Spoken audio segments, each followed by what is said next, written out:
Ek was moeg, moedeloos en raadop, totdat ek op die Legacy Builder program afgekom het. Hallo, ek is Annelien vir die wat my nog nie ken nie. Soos baie van ons in ons 40s, 50, selfs 60, werk ons hard elke dag. Maar ek het steeds gewonder, gaan my aftreefonds ooit genoeg wees? Die stres en die onsekerheid het my geoorweldig van bekommernis.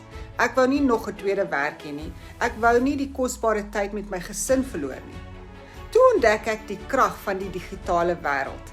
Iets wat ek reg van my foon af kan doen, met 2 ure per dag. Geen tegniese kennis, geen dieradvertensies nie, en geen vriende en familieplan nie. Net 'n eenvoudige blueprint wat vir my ekstra inkomste begin bring het. As jy ook finansiële vryheid wil bou en jou aftrede met gemoedsrus wil beplan, tik die woord ja in die kommentaar en ek stuur vir jou die Freedom Formula Blueprint vandag nog.